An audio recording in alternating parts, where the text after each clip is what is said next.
By the mid-1990s, you have tens of thousands, let's say about 50,000 Iranians that are online, and this continues forward in that manner.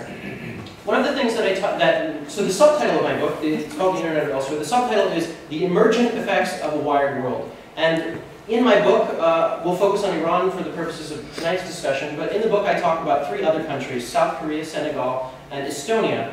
And the reason why I say emergent effects is because this is what I'm really trying to show, is how a country's history collides with internet access and internet development and produces something.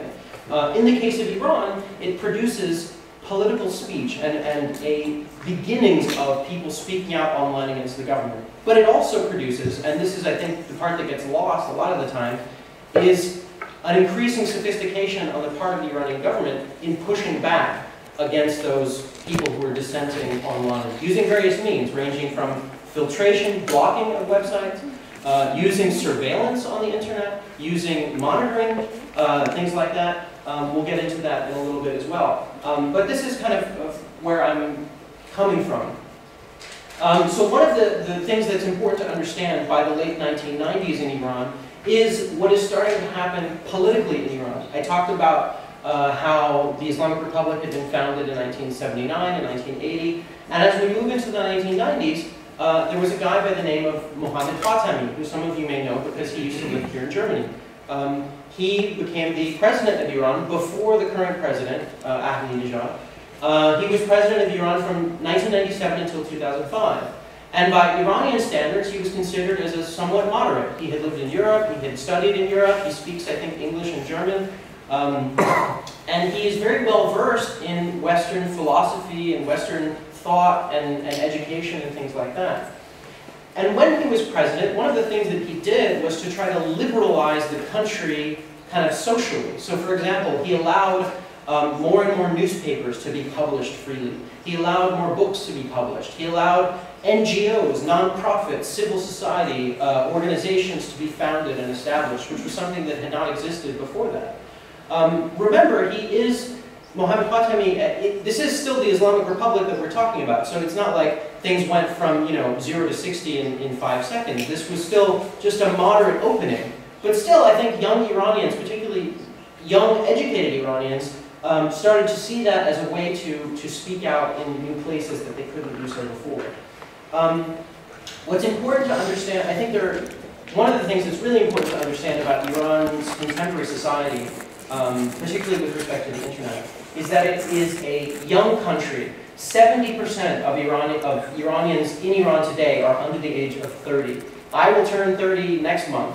So if I lived in Iran, I would be well within that group. There's a whole generation of people who are considered to be the children of the revolution, people who have grown up their entire lives after the Islamic Revolution.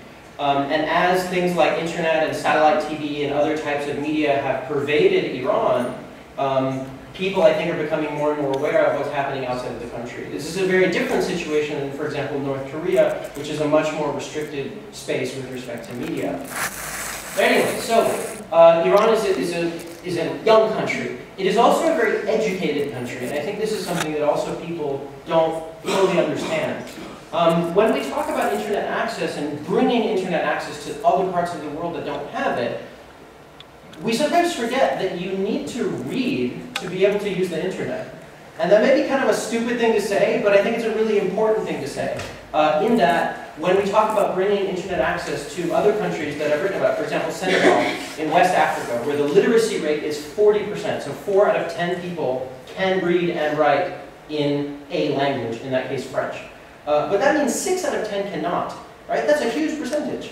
In Germany, I would guess, like in the US, literacy is probably in the 90%, something like that. In Iran, it's in a little bit less, it's in about 80% range.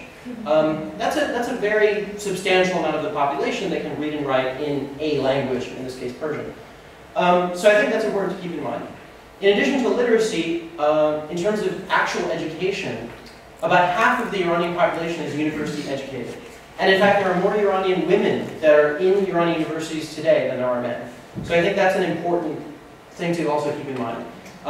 So Iran is a young country. Iran is an educated country. Iran is also a wired country. Today, we talk about something called, if you read up on articles or papers about the internet, there's this phrase in English that gets tossed around a lot, which is internet penetration. And basically what that means is that if you take the number of people that are online and you divide it by the number of people that live in that country. So I think the internet penetration in Germany and in most of Western Europe is in the 85% range. You probably know maybe your grandparents or great-grandparents or something, maybe you know a few people that aren't on the internet. But probably most, I would imagine most people in this room, of all the people that you know, I would imagine that probably around 80, maybe even more % of them are on the internet. In Iran, that percentage is about 35%.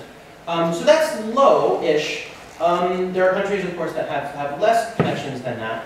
But I think that's important to keep in mind that, that 1 out of every 3 Iranians is on the internet. And that this is actually the second highest percentage, by percentage, rate of internet access in the entire Middle East. It's the only country that's higher is Israel. So it's higher than Saudi Arabia and Jordan and Iraq and Turkey and all the other neighboring countries. So Iran is a young, educated, and wired society. This brings me back to President Khatami. And when President Khatami became president in 1987, as I said, he opened up the country's civil society a little bit. And he opened up the newspapers a little bit. And there were people, as this continued into 2000, 2001, some of you may remember the very early days of blogging. It's hard to remember because it was, you know, in internet times 10 years ago. That's like a century. You may remember that there was something called Blogger. It still exists. Google owns it. But there was this online service where anybody could create a blog for free and write whatever they wanted. And people in Iran figured this out too. And there was this Iranian-Canadian guy named Hossein Derakhshan who figured out one day that Blogger supported something called Unicode, which is a type of software that allows you to write in different alphabets. So we all can write in German or English or other languages that use Latin characters, but it's kind of hard, or it was until relatively recently, to write in Korean or Persian or Chinese or Russian or other languages that use different alphabets. So now there's the standard Unicode, and if you have a modern browser or computer, it's probably not a big deal for you. But 10 years ago, this was a big deal because you could blog in Persian and it was very easy to do. So that's good. So this guy, Hossein Derakhshan, he writes up this guide. He teaches people how to blog. He encourages people to blog. He becomes one of the first bloggers. He becomes a big promoter of Iranian blogging. And as a result, a number of people start taking him up on this. And there, in fact, was an early web magazine, an online magazine that was founded in Iran called Cappuccino. That was founded around 2002, 2003. You had writers writing things that they couldn't write in the newspaper. You had a whole generation of blogs. You had one of the first, you had Iranian, even women bloggers starting to write about all kinds of things. And they were writing about the kinds of things that, you know, people write about in German blogs or English blogs. Things ranging from, you know, we don't like what the government is doing to here's what I had for lunch yesterday. I mean, they're kind of, you know, they run the whole spectrum of those kinds of things. Not everybody is, you know, fighting against the government. Some people are. Some people who, especially journalists, especially people who are working in this environment where they are, even though they have a little bit more freedom than they didn't have before, they're trying to push the limits even further. And so by 2003, you get into a situation where Iran, unfortunately, becomes the first country in the world to arrest a blogger for the crime of blogging. This was a guy called Sina Motalabi.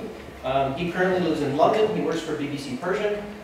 He was able to seek asylum in the Netherlands later on and eventually migrated to the UK. But I think that is a very early case of what continues to exist in not just Iran, but in many other countries that have the power of the state, have the power of the law, have the power of the judiciary, of the military, of the police, to stop people from saying stuff online. And you know, it's, even though we all may agree, or those of us who live in free societies may agree that it's a good idea to let people speak out online, other countries don't necessarily feel the same. So by 2003, you have this guy, he gets arrested. You have a number of other people who by the following year, 2004, get arrested. There's a whole bunch of Iranian journalists. I profiled one of them in the book, a guy called Omid Memarian. He was held in prison for about two months and suffered beatings and psychological torture. He was asked to write all kinds of things about what his activities were, things like that. They accused, his interrogators accused him of collaborating with Iran royalists. If you remember from the brief history, this is the government before the Islamic Republic. The Iranian royal family, or what's left of it, now lives actually primarily in the United States, outside Washington and also in Connecticut. They accused him of collaborating with them. They accused him of collaborating with expatriate Iranian websites run from Europe and continued to beat him when he told them that he didn't have any connection with them. And in fact, in one of the cases where Omid was under interrogation, his interrogator, who clearly didn't know anything about how the internet works or how the World Wide Web works, because one of Omid's blog posts had been linked, just linked, from a different website, the interrogator basically was thoroughly convinced that Omid had somehow been in collaboration with this other website. And when he finally, and they continued to beat him, and he continued to deny that he had any connection to them, and finally he admitted to faxing his blog post to this other website, and then the guy believed him, even though that was completely ludicrous, and anybody who's used the web for 5 minutes can understand the concept of linking, but this guy could not and did not.